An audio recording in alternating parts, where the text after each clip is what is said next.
Queen Elizabeth II died on Thursday, the 8th of September, at the age of 96. It was 7:30 p.m. when the announcement was made, live on TV and online. The announcement was followed by a notice posted outside Buckingham Palace that read, "The Queen died peacefully at Balmoral this afternoon. My name is Bashira Parker, and this is a Royal Conversation brought to you by You Magazine and News24. I'm joined in studio today by Nikki DeWet and Leseho Makize.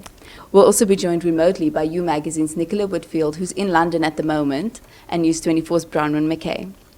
Welcome, Nikki and Leseho, and thank you so much for being in studio with us today. Thanks for having us. Okay, so I think the best place to start this conversation is with the question people will be asking for years to come. Where were you when you heard the Queen had died?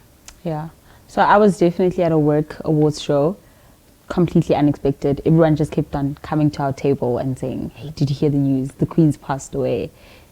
Yeah. Nikki? Yeah, I was walking my dog and I got a call from my mom, who's an avid royalist, and she was like, "Have you heard the news?" And I said, "Oh no, I kind of had a suspicion." And yeah, she confirmed it, so very sad. I was at a dinner without my baby for the first time, and then this happened, so never again. Sorry. So we know the Queen was frail, but 2 days before she was still carrying out her royal duties. Did the news come as a surprise to you? For me, I don't think it did. I just didn't expect it to happen that soon, because in the afternoon we had heard that she wasn't well and all of the kids were flying into Balmoral, and we know how fond she is of Balmoral. So I think we were a bit suspicious. Well, it actually came as a surprise to me because when I saw her the 2 days prior, I mean, she looked okay. She was sprightly. She was a little bit frail, obviously, with her walking stick, but she had her big smile on, and she was standing, and I thought she looked fine. It actually came as a surprise to me because, she had been having to rest over the last 6 months to a year. She'd been told to rest and take things more easy on her duties, but it came as a surprise to me. I thought she would still be going for a while. Yeah, I actually wrote a story on her meeting with the new Prime Minister. Yeah. And we posted the photos and we were like, the Queen looks well. She seems to be doing fine. And then the news just came and but I think we all pretty much knew when everyone flew up to Balmoral that something Yes, that was definitely the sign, so the royal family rushed to the Queen's deathbed when they heard the news. Prince Harry, of course, didn't make it in time. And then Kate and Meghan didn't go up to Balmoral. What are your thoughts on this? Well, it was actually only Charles and Anne who were with her at her bedside when she passed. Yeah, the others missed it. I think Kate knew instinctively not to go up. It definitely was a royal blood only. Just the immediate family, a very, very intimate occasion. And then, of course, with Meghan, she initially the announcement was that she and Harry were going up. And then I think it was an hour later, they announced that only Harry was going up. And it subsequently came out that Charles had actually asked Harry not to bring her in light of all the controversy that they've been, bringing. And the fact that at the end of the day, it was a very, very intimate family event. And then Balmoral was the place where the Queen could hang up her crown at the gate kind of thing, where she could be herself, So in many ways, I think it was possibly a good place for her to spend her final days. Can you comment on that? Do you agree? Yeah. So the Queen had been going to Balmoral since she was a little girl. She spent much of her time there. She used to go there with Prince Philip when he was still alive. Much of the family used to go there for the summer. And it was just like her sanctuary, her safe space. And I actually also read somewhere that someone had said that she actually knew she wouldn't be coming back. That she knew when she went up this time that was it. But probably the best place for her to go. It was, she loved it there. It's so beautiful. She spent her days entertaining people, hiking, picnicking. It really was her sanctuary away from the hustle and bustle and microscope of royal life in London. I now have a question for News24's Bronwyn McKay, who joins us remotely. Bronwyn, what has it been like covering the Queen's death? Hi, Bashira. Thanks so much. I'm sure you can attest it's been a very busy time. but I feel so privileged to be a journalist covering such a historical event. I think when we first heard the news, it was very overwhelming, and it continues to be overwhelming leading up to the Queen's funeral. There's been little sleep, there's been a lot of hard work, but knowing the importance of keeping people informed, letting people feel included in what's going on, even though they are in a different country or so far away, and also just being part of something that people are not going to easily forget, has really made that hard work all the more worth it. I think the Queen's death has had an immense impact on people, be it positive or negative. There will always be people who have loved the monarchy, and there are people who don't necessarily associate with it, which is completely fine. But I think the fact remains that, the Queen was someone who devoted 70 years of her life to service, and it's something that has just captured the world, because 70 years ago, it's not something that people were watching on TV or reading on their phones, or had the opportunity to take a video of a moment of the Queen's coffin being transported past them. So I think in a modern world, it's definitely had a different impact on people than what it would have 70 years ago. And it's just been a privilege to be reporting on something like this, to be bringing news to people, and to be able to share it with them. Thank you so much for that, Bronwyn. Lesego and Nikki, it's been more than a week now since the Queen's death, and we've seen the results of Operation London Bridge spring into action. What are your thoughts on the proceedings so far? Well, so far the proceedings have been going very well, but what we are seeing is a combination of very much the tradition of the monarchy and the fact that the royal family are also using, modern, they've brought in a lot of modern ways. So, for example, what we've seen with the coffin is when it was brought down to London and taken in the hearse to Buckingham Palace, it was lit up in the hearse. Drones could film it. People could see the coffin lit up in the hearse. That is a first. People have never seen that before. That's never been done before. The royal family have been sharing a lot on social media. This is all new for them. It's all new ways. We've seen Charles do his proclamation. So a lot of new stuff being brought into the royal family. Yeah, and I think just to add to what Nikki's saying, this has been planned since her coronation, when she became queen. We also know that her coffin was lined with lead, and I feel like that's information that wasn't proven to public before. And so it's just interesting to learn and see how they literally, like you said, have adapted with the times. Yeah, I think it's also, there's so many people who, like, all they've ever known is that their leader has been the Queen. People have never seen the monarch die before. So I think this is a first. Everything they're doing is a first. And I think with William and Kate coming in, and Harry and Meghan coming in and using their social media in a new way might have, I don't want to say it showed the royal family how they can do things.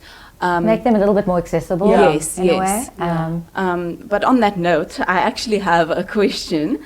I think it's fair to say that the moment that none of us saw coming was William and Kate reuniting with Harry and Meghan.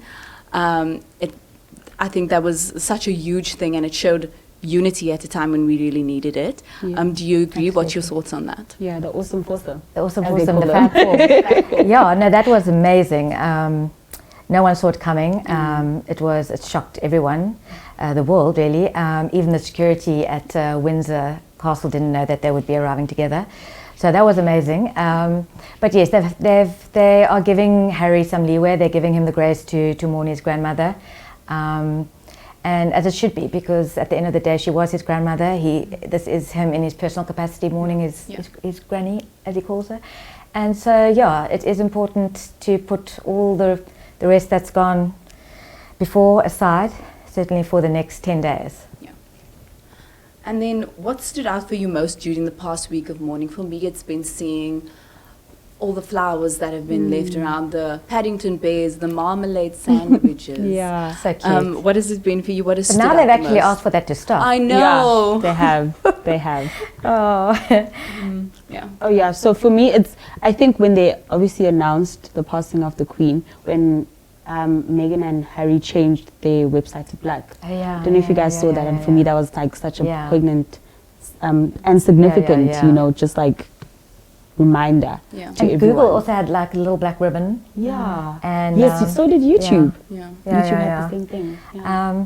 But for me, actually, my saddest sort of moment of the whole thing, most heartfelt moment, was when Princess Anne curtsied Yeah. when they'd taken the coffin to St Giles's Cathedral in Edinburgh, and the 4 siblings were surrounding her, standing guard, Yeah. and she curtsied. And for me, that was such a beautiful moment because you could see she just had so much love for her mother, Yeah. but she was still following tradition and protocol, and you know.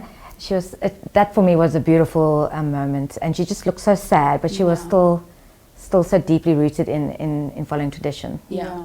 They actually say that Princess Anne is of the more stoic, like almost Yes. like her mother was. Yes, And yes, she doesn't. yes. She really shows emotion. But Yes. there was a moment after the Queen died where Sophie, Countess of Wessex, put her hand on her shoulder because she was just so emotional, and it was like a break for her from Yes. what we used to see. Shame, yeah. And I think for Yeah. me, outside of everything, it's been interesting to see how the royal family are literally a family Yeah. of Yeah, people, and how they've exactly. continued to just comfort each other during this Yes. time. Despite everything, obviously, that's happened in the monarchy. You can't take that away, but it's just like they're a family. They are mourning the loss of their loved one. Yeah. You know, so that's Yeah, I been mean, quite Prince significant Andrew to see. obviously coming similar to Harry, you know, the fact that Yeah. he's been enveloped into Yeah. everything. I mean, he was very, very, very close to the Queen, often touted as her favourite son. But when they were looking at all the floral tributes up in Balmoral, his daughters were, Princesses Eugenie and Beatrice were weeping, and he was, you know, hugging them, and it was really like a show of unity. And he thanked everyone for coming, you know, all the well wishers. So it's been quite interesting to see him also out and about again. Yeah. We now go to You Magazine's Nicola Whitfield in London. Nicola, where are you at the moment, and what is the atmosphere like? Hey Bashira, I'm standing outside Westminster Abbey where the Queen's funeral will be on Monday. The atmosphere in London is, well, it's like London is bursting at the seams. There are people everywhere. 1 million people are expected in London, to be in London right now. The queue around the queues everywhere to get into any kind of royal attraction have been sort of off the charts.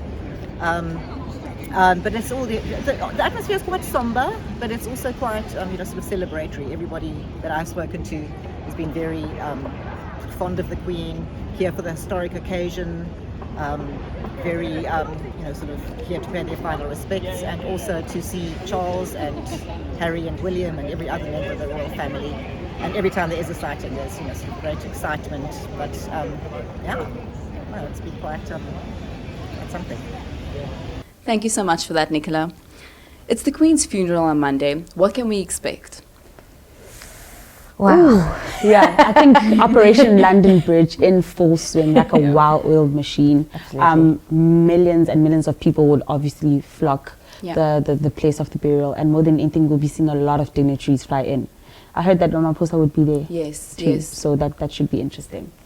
Yeah, it'd be interesting to see what the streams and the viewerships and numbers. I think everyone in the world is going to be watching that. The Queen's death has stirred up a lot of different conversations. For some, she was a strong female leader, a bridge between the past and the present. But for others, she was also a reminder of Britain's colonial past. Particularly, I feel like a lot of South Africans are talking about this right now. What are your thoughts on this debate? Whew, that is a heavy one. And I will say this, I definitely respect her as a person, but we cannot take away from the fact that she comes, or existed rather, from a colonial empire, that caused a lot of pain, a lot that people are still recovering from. However, I will say this, I respected what she had tried to do in the monarchy, how much changes she had tried to achieve during her period, and I think you'll agree with this. She was an incredible person. Absolutely. She was. Yeah, I think most people across the board will say that. And especially even if you just look at her work ethic, to be working up until 96. 2 days before her death. Yeah, Literally. 2 days before her death. I mean, that is incredible. Yeah. Charles was proclaimed last weekend, and he became King Charles III. What kind of king do you think he'll be? I think the work he's doing is already quite different to the Queen. He's doing a lot in sustainability. Yes, They're calling him the environment. Green King. Yeah. Green King, yeah. And like we spoke about before, the monarchy is changing. It's trying to adapt. What do you think about Charles being king? I don't think he's going to do anything too earth-shattering. I think he's pretty much going to carry on the legacy of his mum. Yeah. And bring, like you say, bring in the environment, bring in a few more things. But I think when William comes in, we'll see more of a change. I think Charles, well, one of Charles's main things is he wants to slim down monarchy. So he wants to keep it just to the most senior working royals, keep it very lean and mean, so to speak. And I think that'll be his biggest change. But I don't think too much else will change with him. Yeah. We're likely to see another British king ascend the throne in our lifetime. What do you think the future of the monarchy looks like? Do you think we will still have a monarchy? I think with William, like Nikki mentioned, we'll see a lot of modernization in the monarchy. And there's always they bring a bit of sparkle, you know, let's be honest. They're young and gorgeous, and, you know, Kate is glamorous. She's down to earth. She's dedicated to her causes. And they do make a beautiful couple, let's be honest. And the way they are parenting, everything they're doing is just, it's a lot different to Charles and the Queen. I mean, that's sort of like the older generation. They're definitely going to bring in a whole new way, I think, a much more relatable and modern way. Yeah. Kate's actually said, we've only known Diana as Princess of Wales. And Kate has said as much as she's taking on that title, she wants to make her own That's way. right, yeah. Absolutely, yeah. Okay, and then I have to ask, what about Camilla as Queen Consort? Do you think the public softened towards her? Yes, definitely. I think, look, they hated her back in the day when she was, of course, blamed for the breakup of Charles and Princess Diana, their marriage. She was very much hated 20 years ago, but over the years she's very much proved herself, I think. Yeah. She's just proved to be such a pillar of support for Charles, always having his back. You know, they're very similar. They're very down to earth. They share the same sense of humor. She's very good to him. She boosts him. And, you know, she's just gone about her duties steadily. And I think people have grown to like her and have grown, I think even at Balmoral, when the Queen's Consort for her arrived, like just the crowds, they were cheering. Yeah. And when she walked in, obviously with Charles, you know, there was just a great amount of support from the crowd. So it looks like, obviously it's taken time, a lot of time. But I do believe that she might have arrived. I think also the Queen's statement earlier on in the year, obviously, to make her Queen Consort. To make her Queen Consort might have influenced a lot of people Stamp who were of still... approval. And then I think that kind of sealed the deal. And that was obviously all being done in the run-up to Charles one day taking over. Again, maybe we didn't think it would be as soon as it was. But yeah, I think it was all planned. It's all been set out, like you said. Before we wrap up here, we're checking in with Nicola in London once again. Nicola, what can we expect in the lead-up to the Queen's funeral? Well, Bashira, the Queen's lying in state, has been the dominant event since her hearse moved down the mall at Buckingham Palace on Wednesday afternoon. It's been here since Wednesday evening, and 24 hours, rolling queues moving constantly. It's anticipated that as many as 600,000 people won't get to see the coffin, because the cut-off time is at 6:30 on Monday morning, and her funeral is at 11 o'clock that day. It's just, London is just bursting at the seams with people, and everybody wants to see her. Everybody wants to have a share in a slice of this history. It's actually quite incredible. It's actually quite incredible to see how many people have come for this. I spoke to a woman when I was in the mall to see the hearse going down the mall, who was at the Queen Mother's lying estate in 2002, and she said she queued for 18 hours, and then walked around the coffin in the hall, and she said it was like an incredible experience, but also absolutely exhausting. So I think there are going to be quite a few exhausted people. That queuing for 35 hours is no mean feat. So well done to them. Thank you so much for that, Nicola. Nikki and Lesego, thank you again for joining us today in studio. With that, we've come to the end of our royal conversation, a first for News24 and You Magazine. Thank you for tuning in, and remember that you can follow our rolling live coverage on news24.com and umagazine.co.za. And don't forget to pick up the latest edition of You Magazines on shelves right now. Thank you so much.